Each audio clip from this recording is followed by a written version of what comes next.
کیونکہ ایران جنگ نہیں ہارتا تو جنگ کا تاثر بھی نہیں ہارنا چاہتا. یہ بھی ایران کے لیے ایک بڑا ایشو ہے. اور امریکہ کے لیے ایشو یہ بن گیا ہے کہ دنیا کی وہ جگہ جہاں پہ وہ پہلے بہت مضبوط تھا, اس سے بہت فائدہ ہوتا تھا, وہ بھی اس کے ہاتھ سے نکل رہی ہے. مثال کے طور پہ پولیٹیکو کی ایک رپورٹ ہے. یہ رپورٹ میں بتاتی ہے کہ بحرین میں, انڈونیشیا میں اور آذربائیجان میں امریکی مفادات کا نقصان ہوا.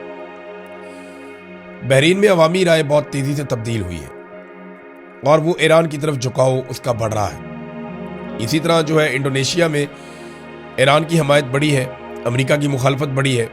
اب انڈونیشیا اس سے پہلے بورڈ آف پیس کے زیر انتظام چلنے کے لیے وہ ایک فوج بھی دے رہا تھا جسے اسٹیبلائزیشن فورس کہتے ہیں, کہ ہم ایک فورس دیں گے, فوجی بھجوائیں گے.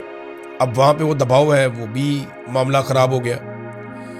تیسرا جو آذربائیجان ہے وہ ایران کی ڈرون صلاحیت اور جو مذہبی اثرات ہیں, کیونکہ آذربائیجان مسلمان ملک ہے اور وہاں پہ زیادہ تعداد میں اہل تشیع رہتے ہیں, تو اس کی وجہ سے بھی ایک نقصان امریکہ کو ہے. لیکن میں ایک چیز آپ کو بتاؤں کہ اسرائیل اپنے تیل کی زیادہ تر ضرورت آذربائیجانی تیل سے پوری کرتا ہے. یہ شاید آپ کو نہیں پتا. اور اسرائیل کو یہ تیل فراہم کرتا ہے ترکی. 2 ممالک سے اسرائیل کو تیل جاتا ہے جس سے اسرائیل کے معاملات چلتے ہیں اور اسرائیل کو بہت فائدہ ہوتا ہے.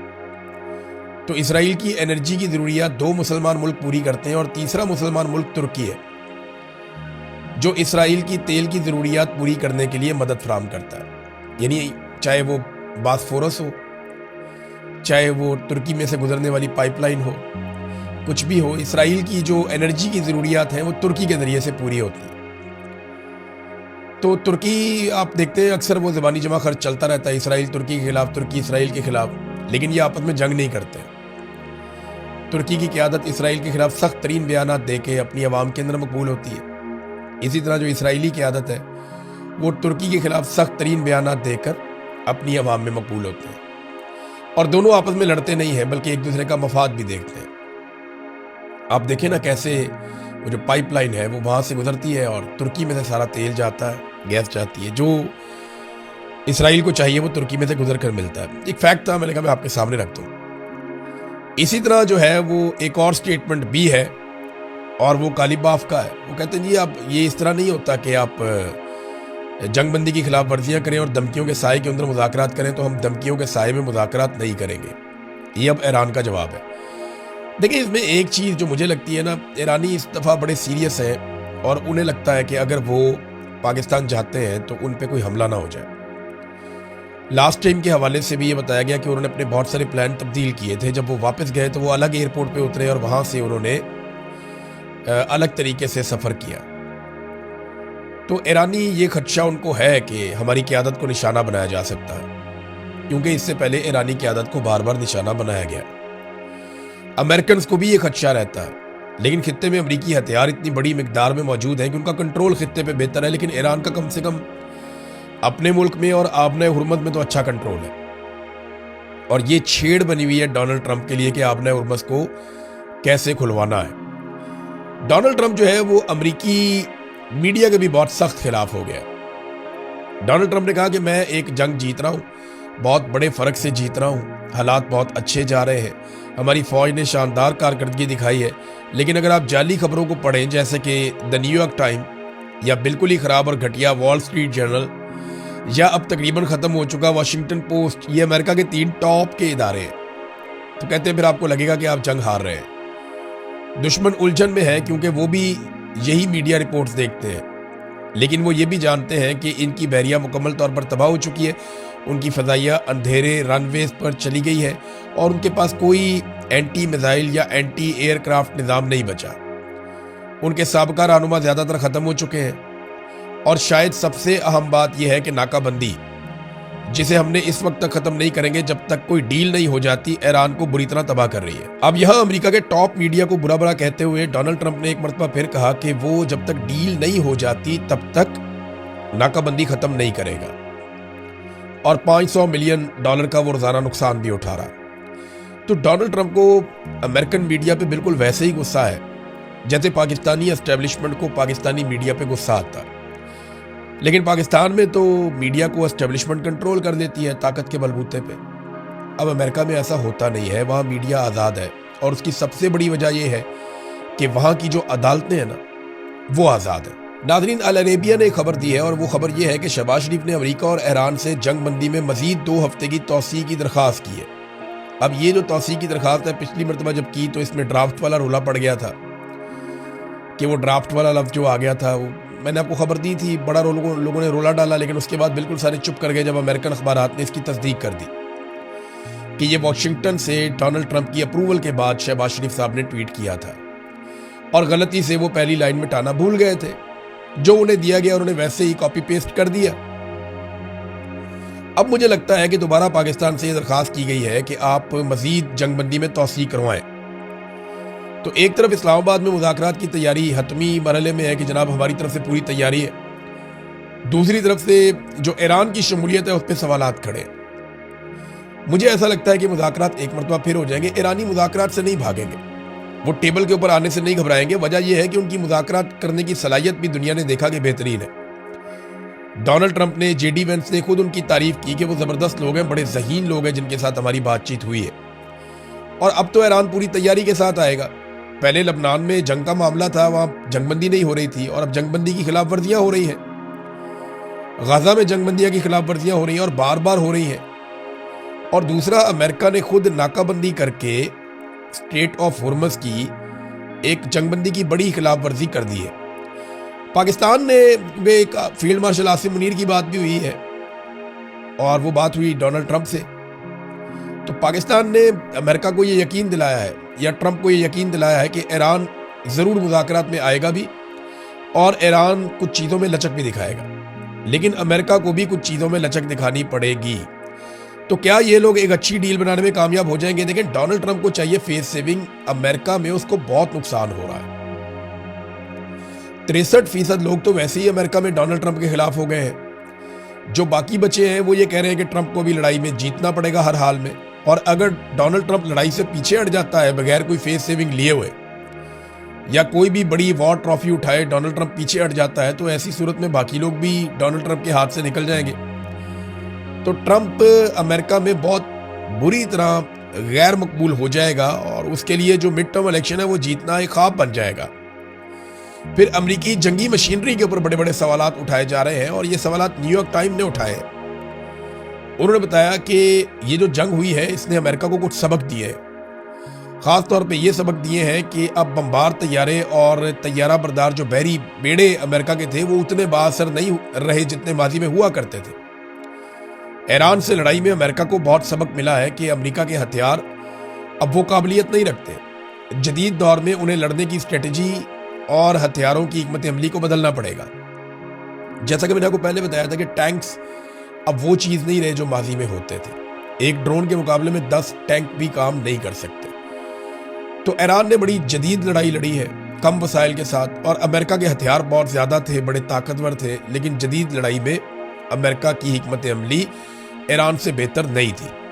اور یہ بات تمام امریکی اخبارات اور تمام امریکی میڈیا تسلیم نہ صرف کر رہا ہے بلکہ وہ اس کو چھاپ رہے ہیں۔ اسی بات پہ ڈونلڈ ٹرمپ بہت غصے میں بھی ہے۔ ایران نے کچھ امریکی کروز میزائل صحیح سلامت حاصل کر لیے ہیں، یہ بھی خبر آئی ہے، اور یہ انٹرنیشنل میڈیا پہ آئی ہے۔ دیکھیں، امریکہ نے جب آپ اتنے سارے میزائل مارتے ہیں ہزاروں کی تعداد میں، تو کچھ ایسے بھی ہیں جو آپ کے بلاسٹ نہیں ہوتے، جو میزائل پھٹتے نہیں ہیں۔ جیسے کہ پاکستان کے ساتھ ایک دفعہ ہوا کہ ٹام ہاک میزائلز جو کروز میزائلز ہیں وہ امریکہ نے چلائے افغانستان میں، ان میں کچھ جو ہے وہ بلوچستان میں گر گئے، تو وہ پاکستانیوں نے اور چائنیز نے قابو کر لیے۔ تو نواز شریف نے پوری دنیا کو یہ بتایا تھا برطانیہ میں کھڑے ہو کر کہ ہم نے امریکی ہتھیاروں کو قابو کیا، اور پھر ہم نے ان کی ریورس انجینئرنگ کی، اور پھر ہم نے ٹام ہاک میزائل کی طرز کے اوپر اپنے میزائل بنا لیے۔ یہ نواز شریف نے، سابق وزیر اعظم نے پوری دنیا کو بتایا تھا لندن میں کھڑے ہو کر۔ تو اسی طرح اب ایران کے پاس بھی امریکی کروز میزائل صحیح سلامت حالت میں موجود ہیں انٹرنیشنل رپورٹس کے مطابق، اور ایرانی میزائل پروگرام کی بہتری میں اب وہ انہیں استعمال کر سکتے ہیں۔ تو یہ بھی امریکہ کے لیے ایک پنگا۔ تو یہ لڑائی بہت سارے حوالوں سے امریکہ کے لیے مشکلات پیدا کرے گی، اسرائیل کے لیے بھی مشکلات پیدا کرے گی، کیونکہ خطے میں اسرائیل نے رہنا ہے اور لڑائی اسرائیل کی ایران کے ساتھ ہونی ہے۔ امریکہ تو اس لڑائی سے اب نکلے گا تو امریکہ سوچ سمجھ کے ہی دوبارہ آئے گا، تو اس لڑائی میں آئے گا، ورنہ امریکہ کے لیے مشکل ہے۔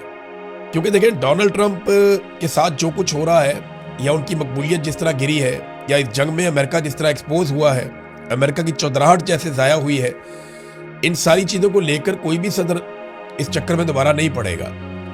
ایک سینیٹر ہے امریکہ میں، انہوں نے یہ سٹیٹمنٹ دیا ہے ڈونلڈ ٹرمپ کی فیملی کی کرپشن پر، اور اس جنگ کے دوران جس طرح وہ پیسہ بنا رہے ہیں اس کے بارے میں انہوں نے بات کی ہے۔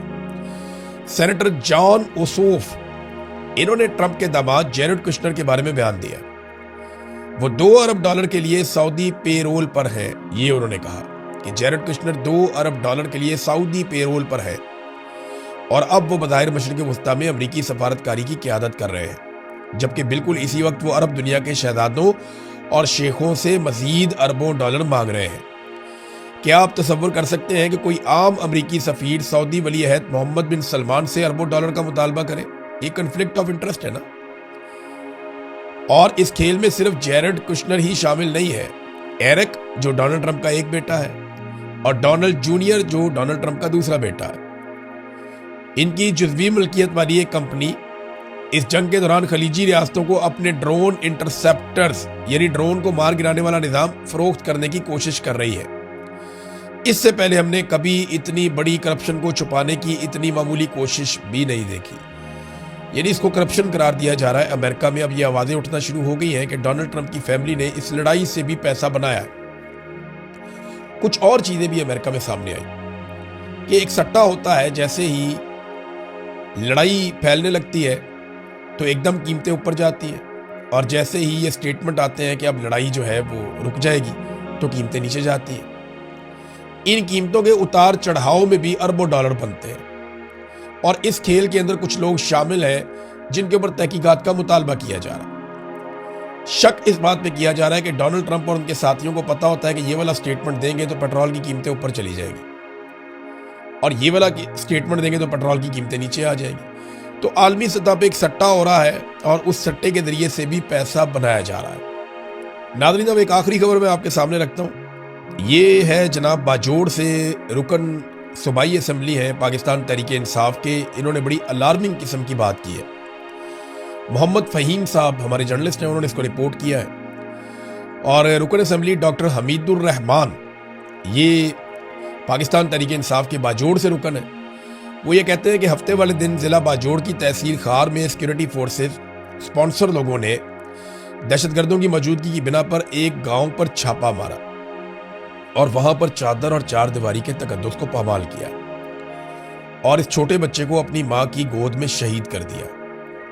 اس کے ساتھ ساتھ اس گاؤں کے جتنے گھر تھے، ان سب میں جتنا کچھ موجود تھا اسے مال غنیمت کے نام پر لے گئے، جس میں سونا، نقدی اور کپڑے وغیرہ بھی شامل تھے۔ اس کی تمام تفصیلات بھی موجود ہیں۔ سید باچا کے گھر سے 2 تولے سونا اور 72,000 روپے بھی لے گئے۔ فضل حیات کے گھر سے 1 لاکھ روپے ساتھ لے گئے، اور اس کے ساتھ ساتھ گھروں سے کپڑے بھی لے گئے۔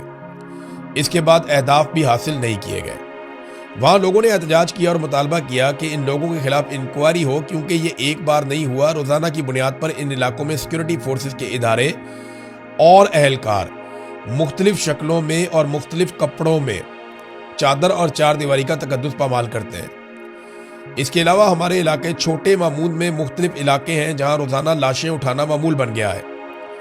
اس پورے ایوان کو پتا ہے کہ جون 2025 میں باجوڑ میں آپریشن کیا گیا، علاقے کلیئر کیے گئے، لوگ بھی بے گھر ہوئے، خیموں میں جا کر رہے، لیکن اس کے باوجود کلیئر علاقوں میں دوبارہ آپریشن کر رہے ہیں اور تلاشی لے رہے ہیں اور مارٹر گولے فائر کر رہے ہیں۔ اس کا کیا مطلب ہوا؟ 1 سال میں ابھی تک وہ علاقہ کلیئر نہیں ہو سکا۔ یہ بڑا الارمنگ ہے کہ اگر سیکورٹی فورسز یہ چھاپے مارتی ہیں یا ایکٹیویٹیز کرتی ہیں اور اس کے اندر لوگوں کا سامان اٹھا کر لے جائے، یا عام لوگوں کا قتل عام ہو، یا بچے شہید ہو جائیں، یہ واقعات انتہائی افسوسناک ہیں۔ ان کی فوراً انکوائری ہونی چاہیے، اور یہ کوئی عام آدمی نہیں کہہ رہا، یہ رکن صوبائی اسمبلی ڈاکٹر حمید الرحمان کا سٹیٹمنٹ ہے۔ تو اس میں سیکورٹی فورسز کو فوری طور پہ تادیبی کارروائی کرنی چاہیے ان لوگوں کے خلاف جنہوں نے یہ حرکت کی ہے۔ ایک چیز ناظرین میں جاتے جاتے آپ کو بتاؤں، پاکستان میں ایک بڑا سخت مقابلہ شروع ہو گیا ہے۔ یہ بظاہر تو بہت سینئر لوگ ہیں پاکستان کی میڈیا میں حیران ہوتا ہوں کہ ان کو ہو کیا گیا۔ اچھے خاصے تھے، کبھی کبھی یہ کہتے تھے کہ یہ خلاف ہے اسٹیبلشمنٹ کی سیاست میں مداخلت پر، لیکن عاصم منیر صاحب کے جوتے پالش کرنے میں ان صحافیوں نے کمال کر دیا۔ ایسا سخت مقابلہ چل رہا ہے، میں کیا ان کے نام لوں، اتنے سینئر لوگ ہیں، کچھ کے چہروں پہ داڑیاں ہیں، کچھ کے بال سفید ہیں، کچھ نے دہائیاں گزار دی میڈیا میں۔ مجھے تو اب شرم آتی ہے کہ یہ ہمارے میڈیا کے اندر ہمارے سینئر اس طرح کے لوگ نکلے، کوئی ایک جوتا پالش کر رہا ہے، کوئی دوسرا جوتا پالش کر رہا ہے، کسی نے تسمے منہ میں دبائے ہوئے ہیں۔ دیکھیں، بطور ادارہ فوج کو تحفظ اگر آپ دینا چاہتے ہیں تو فوج ہمارے ٹیکس سے چلتی ہے، وہ آپ کریں گے تو کوئی بری بات نہیں ہے۔ یعنی میرا بھی یہ ماننا ہے کہ فوج کو نقصان نہیں ہونا چاہیے اور فوج کے خلاف کوئی پروپیگنڈا نہیں ہونا چاہیے، میرا یہ ماننا ہے۔ لیکن اس کا آغاز کون کرتا ہے؟ اس کا آغاز وہ قیادت کرتی ہے، فوجی قیادت، جو فوج کو اپنے ذاتی مفاد کے لیے استعمال کرتی ہے۔ جب آپ گن ڈالیں گے، غیر قانونی غیر آئینی حرکتیں کریں گے، جب آپ ملک کو تباہ کریں گے اور فوج کے پیچھے جا کر چھپ جائیں گے، تو آپ کو جب لوگ جوابی حملہ کریں گے تو آپ تو فوج کے پیچھے جا کر چھپے ہیں نا، پھر فوج کا نقصان ہوتا ہے۔ تو دونوں طرف سے یہ ہونا چاہیے، ایک طرف سے نہیں ہوتا۔ اور کوئی فوج کی اگر کوئی تعریف کرتا ہے یا فوج کو بچانے کی کوشش کرتا ہے، میرے خیال میں جرنلزم میں وہ اتنا کو برا نہیں مانا جائے گا، لیکن جرنیلوں کے جوتے پالش کرنے میں تو کمال کر دیا ہمارے ان صحافیوں نے، میں حیران ہو گیا۔ اور یہ بات جرنیلوں کو بھی سوچنی چاہیے، یعنی عاصم منیر صاحب کو سوچنا چاہیے کہ ان کے اقدامات کا بوجھ جا کر فوج بطور ادارہ فوج پہ پڑتا ہے۔ جب وہ کوئی ایسی حرکت کرتے ہیں جو آئین اور قانون کے خلاف ہے یا اخلاقیات کے خلاف ہے، جبری طور پہ لاپتہ کیا جائے، سیاست میں مداخلت کی جائے، ایکسٹینشن، استثناء، ظلم، بربریت، جبر، جب یہ چیزیں کی جائیں تو پھر بطور ادارہ فوج بدنام ہوتی ہے۔ یہ عام پاکستانی سے زیادہ ان لوگوں کو سوچنا چاہیے جو فوج کے بینیفیشری ہیں، جنہیں فوج نے اتنی عزت دی ہے، اتنا مقام دیا ہے۔ انہیں بھی سوچنا چاہیے کہ جس ادارے نے انہیں اتنی عزت اور مقام دیا ہے، وہ اس ادارے کے لیے کتنی عزت کما رہے ہیں یا ادارے کی بدنامی کا باعث کیوں بن رہے ہیں، یہ تو انہیں بھی سوچنا چاہیے۔ لیکن میں ان کا اب کیا کہوں، یہ تو آوے کا آوا بگڑا ہوا ہے اور کئی دہائیوں سے بگڑا ہوا ہے۔ جو اصل بات ہے وہ یہ ہے کہ ہمارے صحافیوں نے بے شرمی کا کمبل اوڑھا ہوا ہے اور دڑا دڑ جوتے پالش کر رہے ہیں، مقابلہ چل رہا ہے ان کے اندر۔ فی الحال آخری اطلاعات آنے تک ہمارے ایک کالم نگار صحافی وہ آگے جا رہے تھے اور باقی ان کے پیچھے پیچھے بھاگ رہے تھے۔ تکلیف نے اپنا خیال رکھیے گا، اپنے چینل کا بھی۔ اللہ حافظ۔